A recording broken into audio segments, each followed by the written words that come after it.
Alors justement, vous étiez dans cet avion. Vous faisiez partie des 5 dirigeants du FLN détournés vers Alger ce 22 octobre 1956. Est-ce que vous pouvez nous rappeler d'abord le contexte? Pourquoi est-ce que vous vous rendiez de Rabat à Tunis ce jour-là?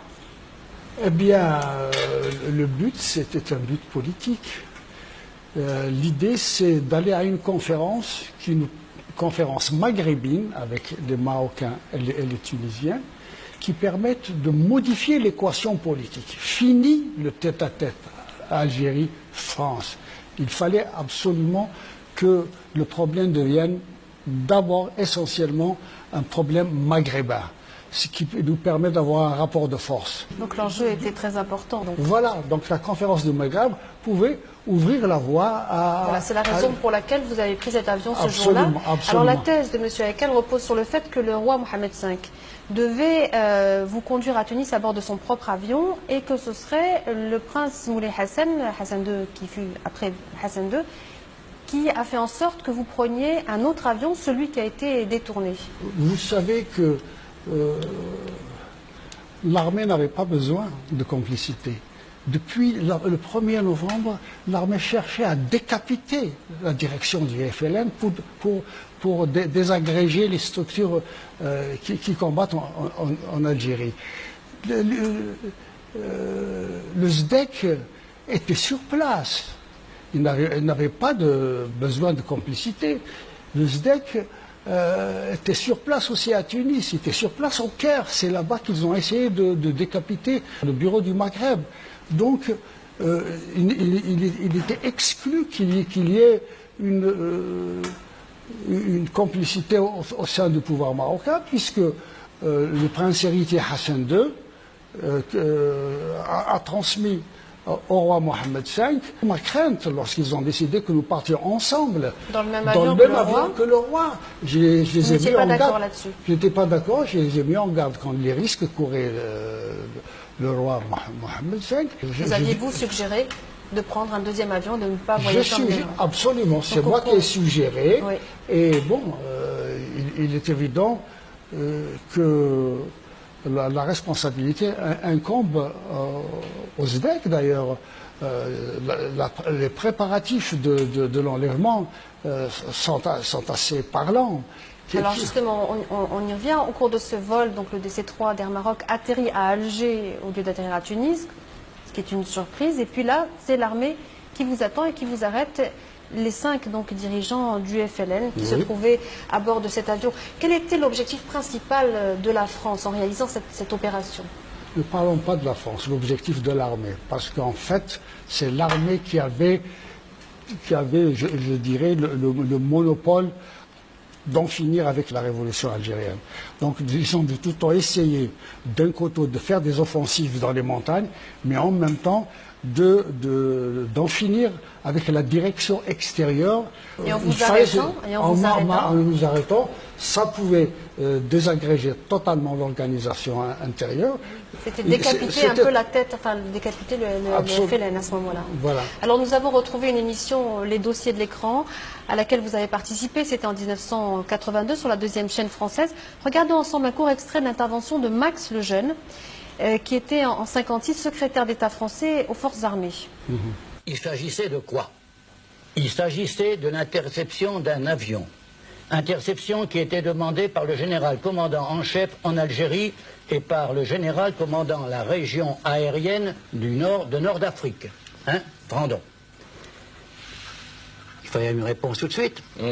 J'étais secrétaire d'État à la guerre, chargé de suivre les opérations militaires en Algérie. Comme j'ai dit au président de la République, quand il m'a dit « Expliquez-vous, monsieur le secrétaire d'État », je lui ai dit « Monsieur le Président, vous m'avez choisi comme ministre chargé de faire ce que j'appelle moi la guerre en Algérie, car c'est une guerre, c'est pas une opération de maintien de l'ordre. J'envoie tous les jours des soldats du contingent en Algérie. Je vais derrière eux sur les théâtres d'opération. Je les décore de la médaille militaire en votre nom quand ils sont sur une civière étendue, inerte. Et vous auriez accepté que je laisse, moi, passer cet avion alors que les militaires en réclamaient l'arraisonnement. Je dis que n'importe quel ministre n'aurait pas pu donner un autre ordre que celui que j'ai donné. Il ne pouvait que couvrir les militaires. Alors, regardons aussi toujours dans ces dossiers de l'écran le journaliste écrivain Raymond Tournoux. Le général Frandon, commandant la 5e région aérienne, qui a joué un rôle capital, beaucoup plus que l'armée de terre dans cette affaire, qui nous avons porté un coup terrible à la rébellion. Alors, que pensez-vous de ces deux déclarations? Eh bien, la stratégie fondamentale de l'armée qu'exprime Max Lejeune et même l'autre personne qui était écrivain, c'est il fallait à tout prix empêcher la conférence de se tenir parce qu'il pourrait y avoir des conséquences irréversibles en faveur d'une autre solution que celle de la guerre totale.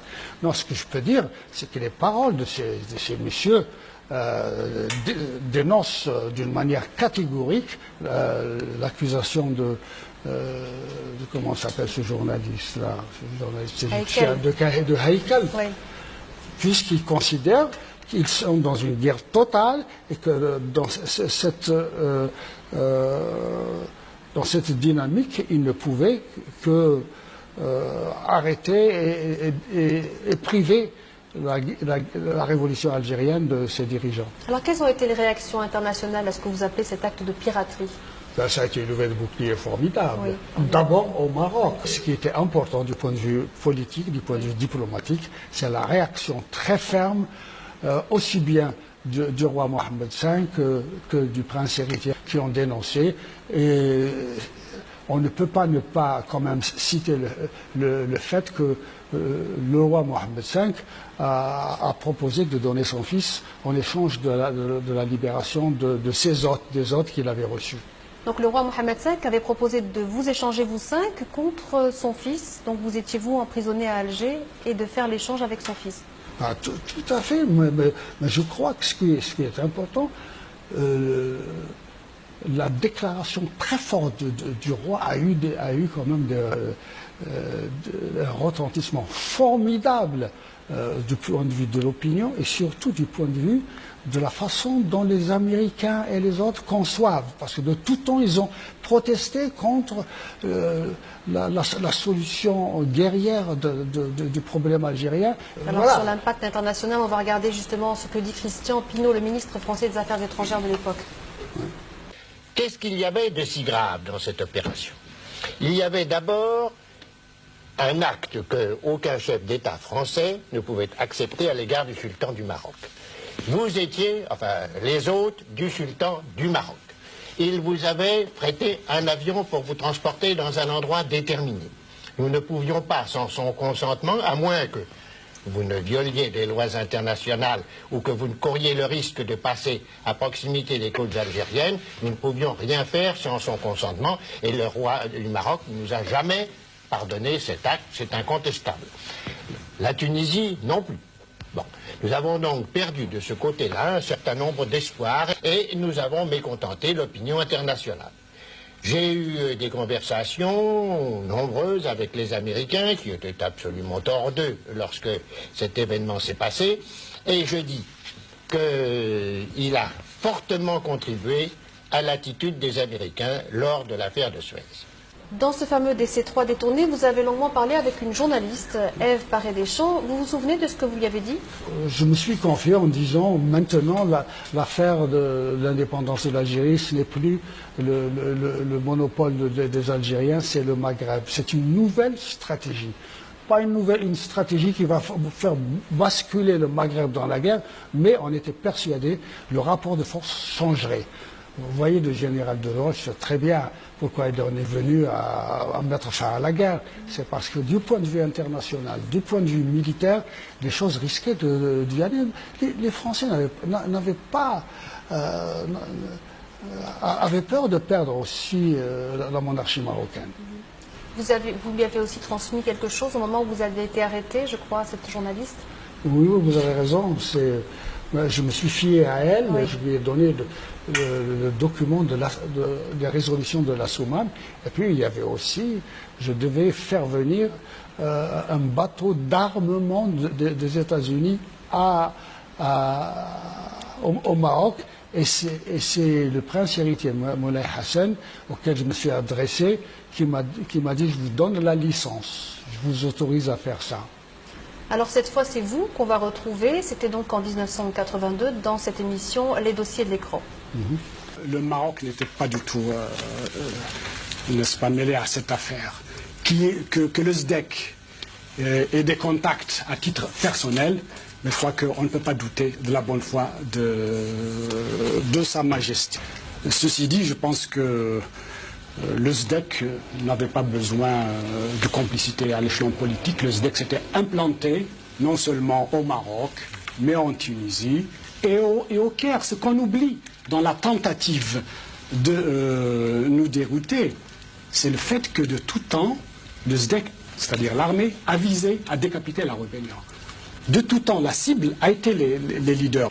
Alors vous avez aussi beaucoup parlé à cette journaliste de la place qu'occupait le Maghreb dans votre combat pour la libération de l'Algérie. On va écouter pendant un court instant Ève Paré-les-Champs. Il y avait une atmosphère extraordinaire d'espoir. Vraiment, ce voyage à Tunis, cette conférence, pour nous tous, ouvrait la porte aux négociations. C'est ce qu'a dit M. Ah oui, là, absolument, je suis tout à fait d'accord. Tout à fait d'accord.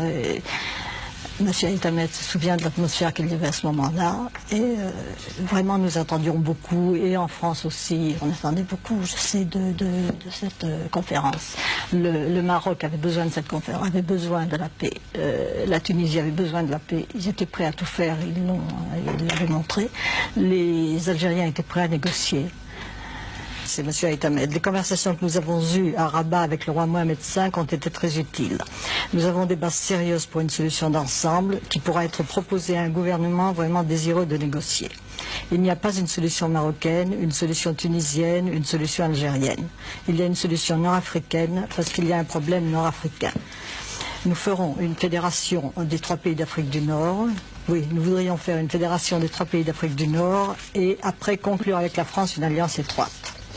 Est-ce que vous rediriez la même chose aujourd'hui de la place qu'occupait le Maghreb dans votre combat pour la libération de l'Algérie? Est-ce que vous appelez cet acte de piraterie?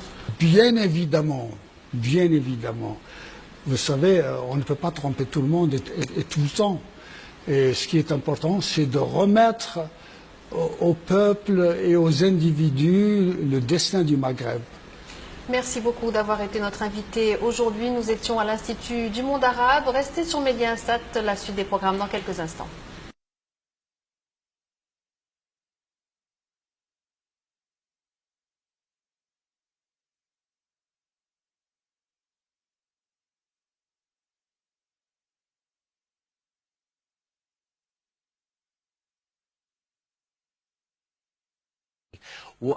وأظن أنه الأمير الحسن هو بالتحديد من أقنع السلطان أنه يفصل، هو يركب طيارة والجزائريين لحمايتهم ولكي لا يظهروا ياخدوا الطيارة الثانية، وهذا هو التغيير الذي حصل. لكن الأمير الحسن لم يكن بعيدا على الإطلاق عن عملية خطف قتل الثورة الجزائرية، وهو له في هذا منطق معين. لكن حصل خطف الزعماء الجزائريين وبدا قدام الفرنساويين انهم قدام فرصه من ذهب